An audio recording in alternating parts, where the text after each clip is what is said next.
During the introduction to last week's podcast, I mentioned that in the years I spent as a pastor in an evangelical setting, that the conversation about LGBTQ folks and local church practice was a regular conversation and oftentimes a difficult one.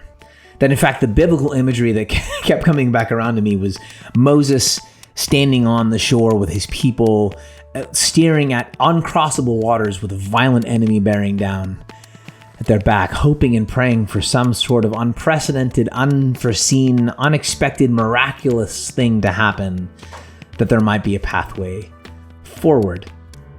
The tensions felt in this conversation are often felt institutionally and theologically, but the cost, almost all the time, is personal.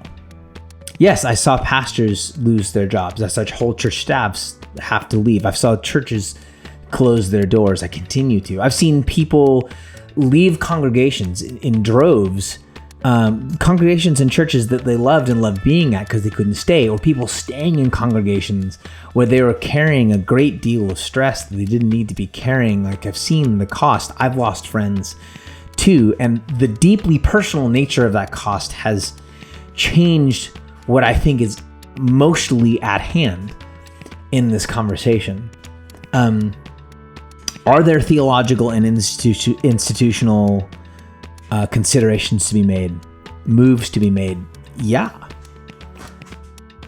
But I've never believed that it was agreement that bound together a church community, or really any kind of healthy relationship, that it's ever been the agreement that actually bound it together. In fact, instead, the hope for communities, specifically church communities, is not that we would be bound together by common conclusions. Instead, that we would be communities bound together by relationship and commitment, even in light of disagreement. That we would be folks in conversation over time about things that matter, and in disagreement about things that matter, even and especially when those things that matter really personally and really deeply. Which takes me back to that biblical imagery of Moses on the shore with his people staring at uncrossable waters with a violent enemy bearing down at their back, hoping for some miraculous thing to present itself, that there might be a pathway forward. See, I don't know if there's anything quite as miraculous as true change in a human heart. The way I've come to think of it, in fact, is that if waters aren't parted between people who love one another and like each other, then I'm not sure if it matters very much what happens on the institutional and theological level. That when it comes to wholesale cultural institutional change, doesn't it all eventually pivot on our willingness to simply love our neighbors, period?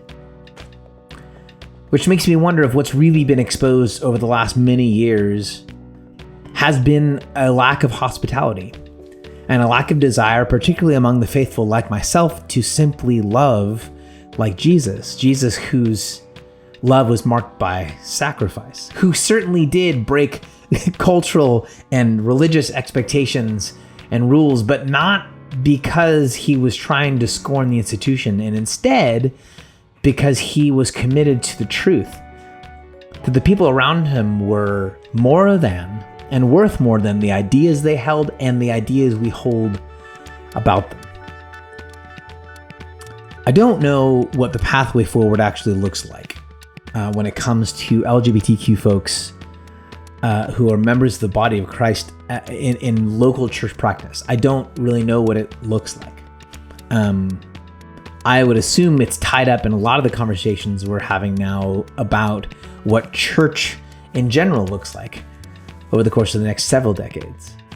Which is to say that, regardless of strategy and theology, that the true hope for church practice in this context and any other is the miraculous capacity and ability of human hearts to make room for other people, to see one another as beloved before we see each other as anything else, to actually be committed to one another in disagreement and in agreement, in sickness and in health.